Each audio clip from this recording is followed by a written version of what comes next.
அன்பு தமிழ் நெஞ்சங்களுக்கு வணக்கம். ஃபர்ஸ்ட் ஷோ நிகழ்ச்சிக்கு உங்களை அன்போடு வரவேற்கின்றேன். இன்றைய ஃபர்ஸ்ட் ஷோ நிகழ்ச்சியில ஹவுஸ்மேட் திரைப்படத்தின் திரை விமர்சனத்தை தெரிந்து கொள்ள போகிறோம். வாங்க நிகழ்ச்சிக்கு போவோம். ஒரு உரையில ஒரு கத்தி தானே இருக்க முடியும், இரண்டு கத்தி இருக்க முடியுமா? அது மாதிரி ஒரு வீட்டுக்குள்ள இரண்டு குடும்பம் இருக்க முடியாது அப்படிங்கிறது தான் இந்த படத்தோட கதை. இந்த படத்தின் கதாநாயகன் தர்சன். இவர் ஹர்ஷா பைஜுவை திருமணம் செய்து கொள்கிறார். சொந்தமாக பிளாட் வாங்கி அந்த வீட்டுக்கு அழைத்து வருகிறார். மகிழ்ச்சியாக குடிபோகிறார். புதிய அனுபவம் கிடைக்கிறது. குழாயிலிருந்து தண்ணி தானாக வருகிறது, தானாக நிற்கிறது. கதவுகள் தடதடன்னு அடித்துக் கொள்கிறது. டிராவு வெளியே வந்து தள்ளுகிறது. பெஞ்சில் உள்ள பொருளெல்லாம் கீழே விழுந்து உடைகிறது. விளக்கு அணைகிறது. எல்லாமே அமானுஷ்யமாக இருக்கிறது. இந்த வீடு நல்ல வீடுதான், ஆனா ஏதோ அமானுஷ்ய சக்தி இந்த வீட்டுக்குள்ள இருக்கு அப்படின்னு கதாநாயகி நினைக்கிறாங்க. கதாநாயகன் சொல்றாங்க. கதாநாயகன் ஒத்துக்க மாட்டார். கஷ்டப்பட்டு வீடு வாங்கியிருக்கேன், அதை சொல்லி பயப்படாத, பயமுறுத்தாத, நல்லா வாழணும், சந்தோஷம் வாழணும். ஒரு வீடு வாங்குறது எவ்வளவு பெரிய கஷ்டம் தெரியுமா?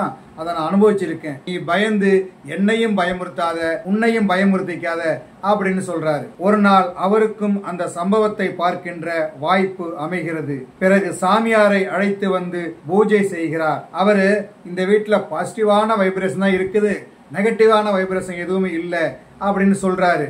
வேணும்னா நான் கொடுக்கிற கயிறை, அதாவது மந்திரிச்சு கொடுக்கிற கயிறை கட்டிக்கிங்க அப்படின்னு சொல்றாரு. பிறகு தர்சனின் நண்பர்களும் அவருக்கு அறிவுரை சொல்கிறார்கள். ஒரு கட்டத்தில் அந்த அமானுஷ்ய சக்தியிடம் நீங்க யார், எங்களிடம் என்ன கேட்க ஆசைப்படுகிறீர்கள் என்று எழுதுகிறார். பதிலுக்கு அந்த அமானுஷ்ய சக்தியும் எழுதுகிறது. அப்போதுதான் அந்த வீட்டில் அமானுஷ்ய சக்தி இல்லை, இன்னொரு குடும்பமும் வசிக்கிறது. இவர்கள் ஏற்கனவே வசிக்கிறார்கள். அவர்கள் நம் கண்களுக்கு தெரிய மாட்டார்கள் என்பதை நாயகனும் நாயகியும் உணர்கிறார்கள். இவங்களுக்கு அவங்க உருவமும் அவங்களுக்கு இவங்க உருவமும் தெரியாது. யார் அவர்கள், அந்த வீட்டில் எதற்காக வசிக்கிறார்கள், எப்போதிலிருந்து வசிக்கிறார்கள், இருவரது குடும்பத்திற்கும் என்ன பிரச்சனை வருகிறது, அதனால் அவர்களுக்கு என்னென்ன பாதிப்பெல்லாம் ஏற்படுகிறது, அதையெல்லாம் இவர்கள் எப்படி சமாளிக்க போகிறார்கள் என்பது இந்த படத்தின் மீதி கதை.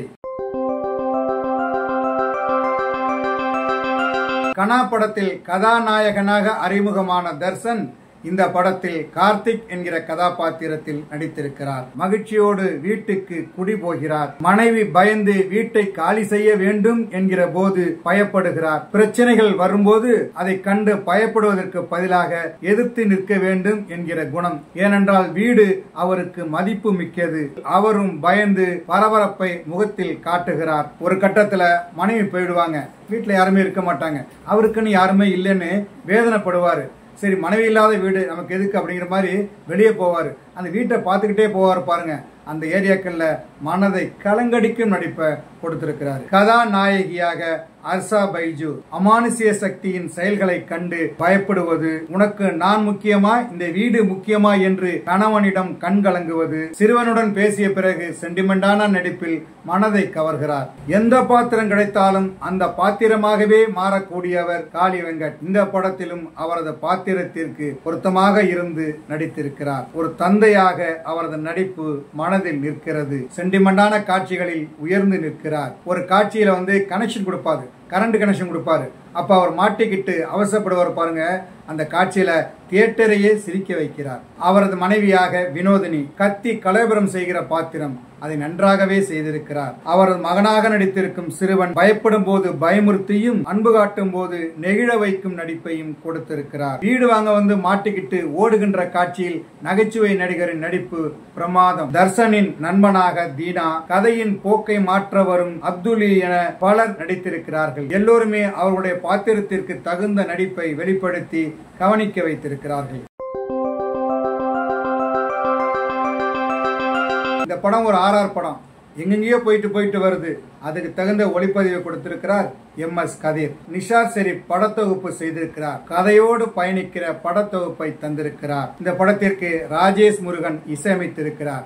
பின்னணி இசையிலும் சரி, பாடல் இசையிலும் சரி கவனிக்க வைக்கிறார். பாடல்களை மோகன்ராஜன், உமாதேவி இருவரும் எழுதியிருக்கிறார்கள். இந்த படத்தின் கதை எழுதி இயக்கி இருக்கிறார் ராஜவேல். ஆரம்பத்தில் பேய் கதை அமானுஷ்யம் என்று படம் போகிறது. பிறகு அந்த வீட்டில் 2 குடும்பங்கள் வசிக்கிறது என்கிற புதிய கதையை சொல்கிறார். அதன் பிறகு நிறைய பிரச்சனைகள் வருகிறது. அவற்றோடு பல சர்ப்ரைஸான காட்சிகளையும் கொடுத்திருக்கிறார். 2012 மற்றும் 2022 ஆண்டு என்று கதை சொல்கிறார். அதில் கொஞ்சம் குழப்பம் இருக்கிறது. புரிய கொஞ்சம் கடினமாக இருக்கிறது. கதைக்களம் புதிது. சொன்ன விஷயங்கள் ஆச்சரியமாக இருக்கின்றது. இது ஒரு ஃபேண்டசியான கதை. அதை அனைவரும் ரசிக்கும்படி படமாக்க முயற்சித்திருக்கிறார். பரபரப்பாகவும் விறுவிறுப்பாகவும் அடுத்து என்ன நடக்கப் போகிறது என்ற எதிர்பார்ப்போடும் படத்தை கொண்டு சென்றிருப்பது அவருடைய வெற்றி.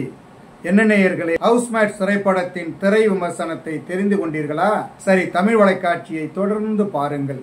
தமிழ் வலைக்காட்சியை லைக் பண்ணுங்க, ஷேர் பண்ணுங்க, கமெண்ட் பண்ணுங்க, சப்ஸ்கிரைப் பண்ணுங்க. தமிழ் வலைக்காட்சியின் புதிய அப்டேட்டுகள் உடனுக்குடன் உங்களுக்கு தெரிய வர அருகில் உள்ள பெல் பட்டனை மறக்காமல் அமுக்குங்க. கலை இலக்கியம் யாவும் மக்களுக்கு.